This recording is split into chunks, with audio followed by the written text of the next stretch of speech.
Anak-anakku kelas 7, selamat pagi. Ibu gunakan kata sapaan selamat pagi agar kalian yang menyaksikan video pembelajaran kali ini tetap terasa segar seperti suasana pagi hari. Senang sekali pada kesempatan kali ini Bu Farida dapat menjumpai kalian untuk belajar materi pertama saat kalian memasuki bangku sekolah menengah pertama. Bagaimana perasaan kalian setelah dapat menduduki bangku SMP? Tentu senang sekali ya, membayangkan memakai seragam putih biru yang selama ini kalian idam-idamkan. Tapi bersabar, kita belajar dulu di rumah. Ibu temani dari rumah dan kalian pun berada di rumah. Nah, setelah bisa duduk di bangku SMP dan kalian merasa bahagia, maka apapun yang telah kalian capai sekarang ini harus kalian pertahankan. Belajar selalu, jaga kesehatan, dan patuhi semua protokol kesehatan yang ditentukan oleh pemerintah. Belajar sendiri di rumah atau ditemani kakak, ayah, ibu, mama, papa, bahkan adik harus kalian lakukan dengan semangat dan penuh konsentrasi. Akan Bu Farida temani melalui video pembelajaran kali ini. Simak baik-baik ya. Untuk pertemuan pertama di kelas 7 semester 1, kalian akan belajar tentang teks deskripsi. Akan Ibu jelaskan nanti apa dan bagaimana teks deskripsi itu. Nah, sekarang simak dulu ya kompetensi dasar yang harus kalian kuasai selama kalian belajar teks deskripsi. Apa itu kompetensi dasar? Atau yang biasa disingkat KD, Krisdayanti, penyanyi terkenal itu. Nah, ini penjelasannya. Anak-anakku, di kelas 7 semester 1, materi teks deskripsi, kalian akan menuntaskan 4 kompetensi dasar pengetahuan dan keterampilan, yaitu perhatikan 3.1 mengidentifikasi informasi dalam teks deskripsi tentang suatu objek. Objek tersebut dapat sekolah kalian, tempat wisata, tempat bersejarah, dan atau suasana pentas seni sekolah yang pernah kalian dengar atau kalian baca. 4.1 menjelaskan isi teks deskripsi tentang suatu objek yang pernah kalian dengar atau kalian baca. 3.2 menelaah struktur dan kebahasaan dari teks deskripsi tentang suatu objek yang pernah kalian dengar atau kalian baca.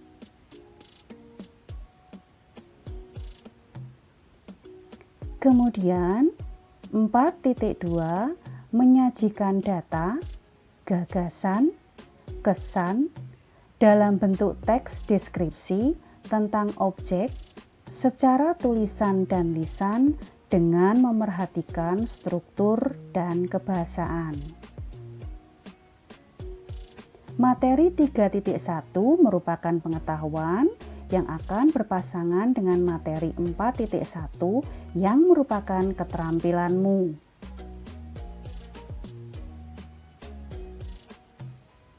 Sedangkan materi kedua, yaitu materi 3.2 adalah pengetahuanmu yang akan berpasangan dengan materi 4.2 yaitu keterampilanmu. Maka setelah mempelajari materi teks deskripsi, kalian akan memiliki pengetahuan dan keterampilan dalam menulis teks deskripsi.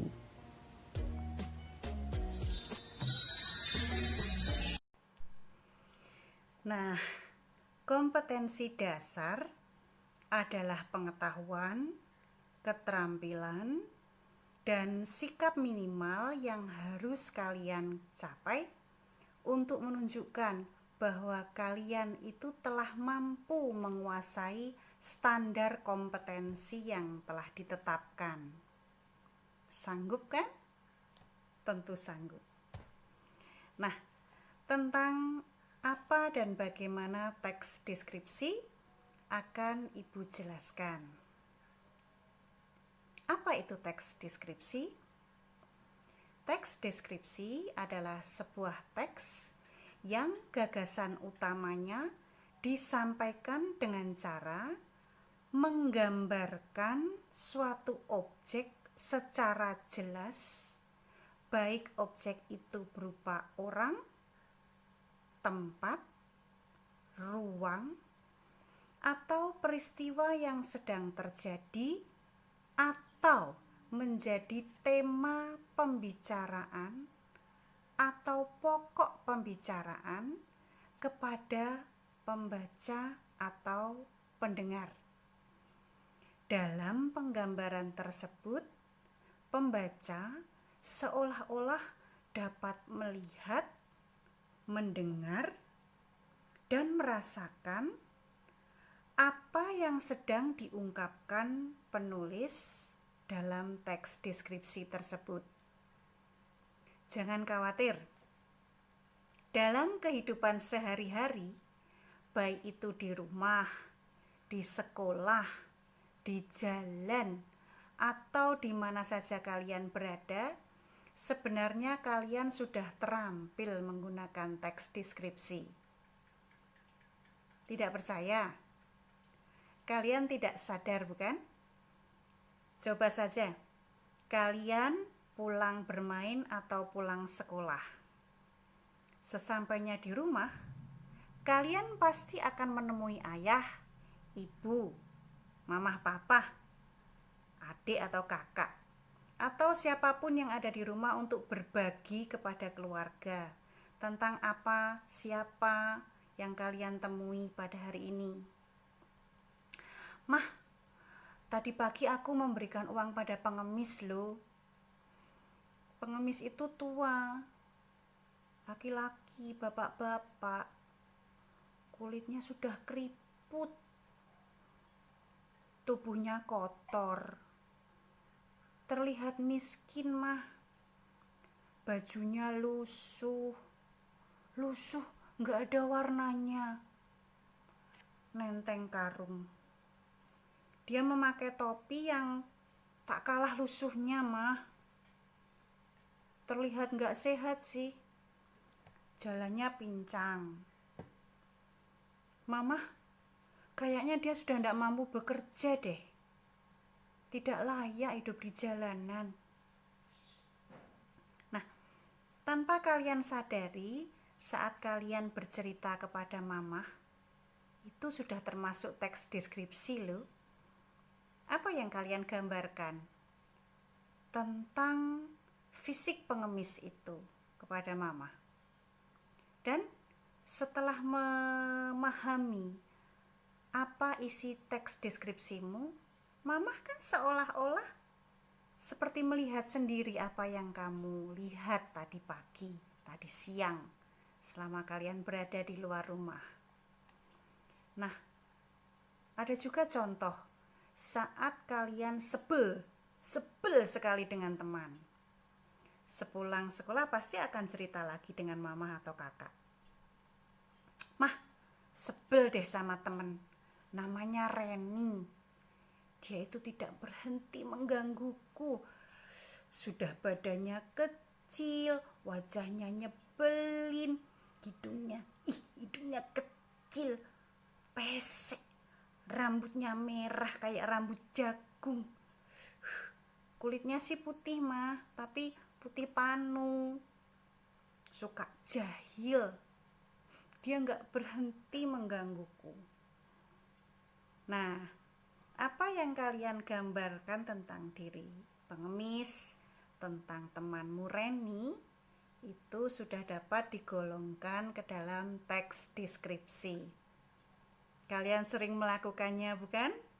Nah, bila dalam keseharian kalian sudah sering menggunakan teks deskripsi, maka dalam pembelajaran bahasa Indonesia di kelas 7 semester 1 kali ini, kalian akan Ibu ajak lebih memahami apa dan bagaimana teks deskripsi itu.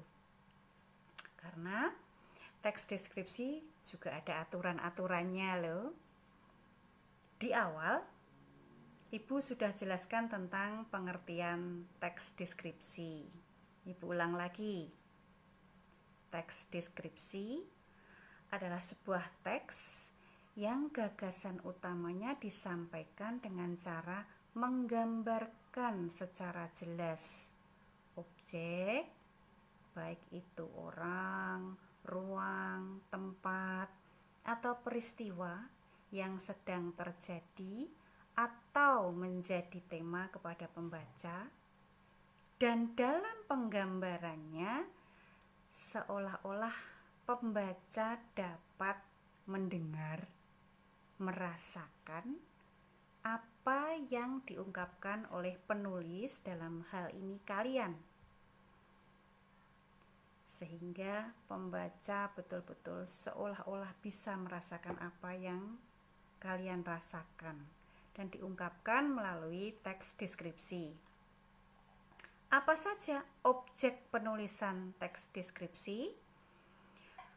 Penulisan teks deskripsi, objeknya dapat berupa orang, benda, ruang, hewan, tumbuhan, suasana pentas seni, suasana pasar, suasana kerusuhan bahkan, dan sebagainya. Nah, apa tujuan teks deskripsi? Sama saat seperti kalian mendeskripsikan sesuatu atau seseorang kepada mamahmu tadi. Tujuannya adalah agar dengan penggambaran yang jelas, rinci, detail akan membuat pembaca seolah-olah menyaksikan sendiri, melihat, merasakan apa yang penulis deskripsikan. Nah, sekarang Ibu ajak kalian mengenal struktur teks deskripsi. Nah, setelah mengetahui struktur teks deskripsi, maka kalian akan dapat mendeskripsikan sesuatu dalam kehidupan sehari-hari kalian dengan urutan yang benar. Karena kalau dengan urutan yang benar, pembaca akan lebih mudah memahami. Struktur teks deskripsi adalah 1. Identifikasi atau gambaran umum, yaitu bagian awal deskripsimu yang berisi definisi atau pengertian umum tentang apa yang akan dideskripsikan, meliputi nama, lokasi, sejarah lahirnya, atau pernyataan umum lainnya yang akan menggambarkan objek yang dideskripsikan. Identifikasi atau gambaran umum merupakan paragraf pembuka. Jadi tidak usah komplit-komplit dulu ya, baru pembukaan.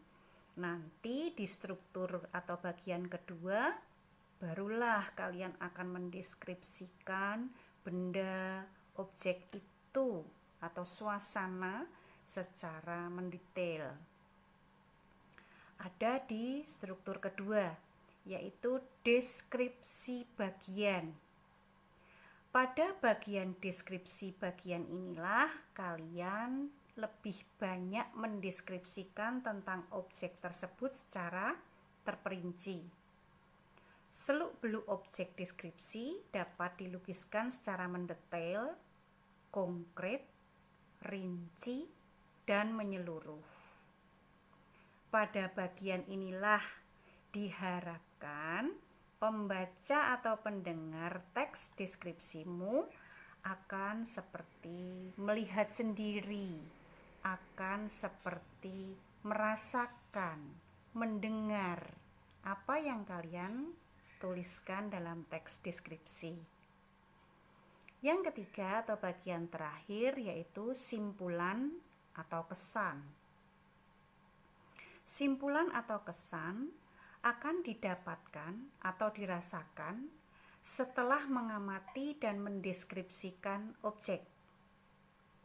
Sama saat kamu mendeskripsikan tentang temanmu kepada mamahmu tadi. Apa kesan mamahmu setelah mendengar deskripsimu? Itulah kesan yang ditangkap oleh mamahmu sebagai pendengar atau pembaca teks deskripsimu. Kesan berada di akhir teks deskripsi. Nah, selain struktur teks deskripsi, kalian nanti juga akan belajar tentang kaidah kebahasaan teks deskripsi. Apabila dicermati secara seksama, teks deskripsi memiliki karakteristik kebahasaan tersendiri. Secara umum, kaidah kebahasaan atau aturan dalam teks deskripsi ada beberapa macam, yaitu dalam penulisan teks deskripsi, kaidah atau aturan ini sebisa mungkin kalian tepati, karena itu merupakan petunjuk atau cara atau aturan yang sudah disepakati. Yang pertama adalah penggunaan kata-kata khusus. Contoh, pemandangan itu indah sekali. Wajahnya sungguh indah. Bisa bukan? Nah, kata indah merupakan kata umum yang dapat dijabarkan ke dalam kata khusus atau kata yang lebih spesifik, lebih khusus. Indah dapat dijabarkan lebih detail menjadi kata khusus, elok, molek, cantik, menawan, memesona, manis, menakjubkan. Nah, seperti itu. Jadi untuk melukiskan lebih detail lagi apa yang kamu lihat, dapat menggunakan kata khusus. Kemudian menggunakan kalimat-kalimat rincian. Contoh, Reni tadi anak yang jahil, bukan? Nah, untuk merinci bagaimana kejahilan Reni, dapat kamu lukiskan atau gambarkan kepada mamahmu bagaimana Reni itu jahil. Reni suka menggosok-gosok penggaris kemeja, lalu menempelkan di kulitku. Aduh, aku kaget dan kesakitan. Dia malah tertawa. Nah, itu rincian dari bagaimana kejahilan Reni terhadap kamu. Dapat kamu lukiskan atau gambarkan dengan kalimat perincian. Jadi sesuatu yang lebih rinci lagi. Yang ketiga adalah menggunakan kata-kata sinonim. Contohnya begini. Mah, pengemis itu laki-laki tua. Kasian. Nah, kasian itu sinonimnya apa? Bisa kalian jabarkan sehingga nanti teks deskripsimu menjadi lebih terperinci. Kasian, kulitnya keriput, tubuhnya kotor, terlihat miskin. Nah, miskinnya itu, bentuk miskinnya disinonimkan dengan apa? Bajunya lusuh, sudah tidak berwarna, menenteng karung, lalu topinya juga lusuh. Nah, ada juga dia tampak tidak sehat, mah. Nah, tidak sehatnya itu sinonimnya apa? Bisa berupa kaki pincang, jalannya terhuyung-huyung, ada beberapa luka di tubuhnya. Itu yang menggambarkan sesuatu yang sinonim dengan kata tidak sehat tadi.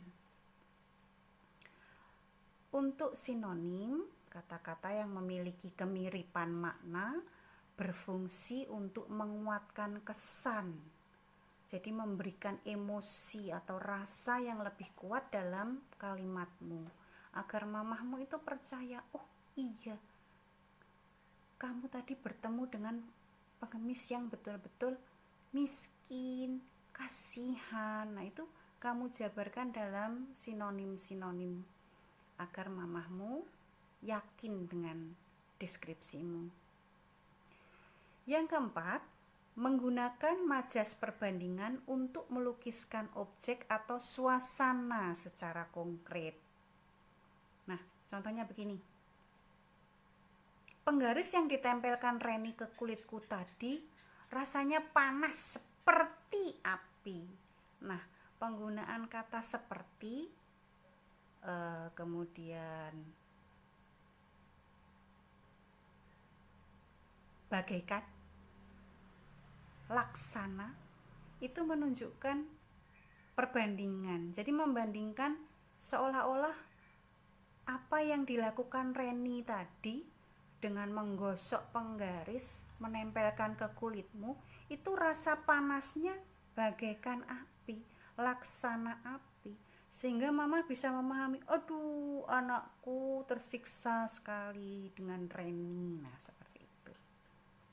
Sampai di sini bisa memahami ya bagaimana deskripsi itu harus dilukiskan secara mendetail. Kemudian menggunakan yang kelima, menggunakan kesan-kesan panca indera. Perhatikan, tadi ada unsur panca indera berupa penglihatan. Yang bisa dilihat dari Reni apa? Reni wajahnya manis, tubuhnya mungil, kecil, rambutnya merah. Itu sesuatu yang bisa dilihat, maka adanya kesan panca indera penglihatan. Kemudian ada juga panca indera pendengaran. Suara Reni yang kecil itu betul-betul menggelegar. Dia suka berteriak-teriak hingga telingaku sakit. Nah, seperti itu. Kemudian adanya panca indera yang lain, yaitu perasaan. Kadang perilakunya menyakitkan, kadangkala menyenangkan. Nah, itu perasaan yang hadir dalam kalimat tersebut. Perasaan sakit, perasaan senang, perasaan bahagia nanti terlukis dalam teks deskripsi. Kemudian yang terakhir, menggunakan kata ganti orang. Kata ganti untuk binatang juga bisa, atau benda. Reni, dia temanku. Dia adalah kata ganti orang kedua. Ingat kembali pelajaran waktu di SD, sudah pernah lo ya. Nanti sambil dibuka-buka ya. Nah, kemudian setelah kalian menyimak penjelasan Bu Farida yang panjang lebar ini, silahkan untuk memantapkan pengetahuan kalian bisa baca sendiri buku paket dari Kemdikbud, buku paket Bahasa Indonesia Kemdikbud kelas 7 semester 1. Bab 1, judulnya apa coba? belajar mendeskripsikan. Silahkan dalam minggu ini kalian baca-baca buku tersebut, kalian pahami sebelum kalian bertemu dengan Bu Farida lagi di video pembelajaran selanjutnya. Sampai jumpa, tetap sehat, tetap semangat, patuhi protokol kesehatan dari pemerintah. Jangan lupa baca buku paket Kemdikbud kelas 7 semester 1, yaitu belajar mendeskripsikan. Dari rumah Bu Farida mohon pamit. Sampai jumpa di pembelajaran selanjutnya masih bersama teks deskripsi. Tugas pada pertemuan kali ini hanya satu, membaca dan memahami bab 1 belajar mendeskripsikan. Sampai jumpa.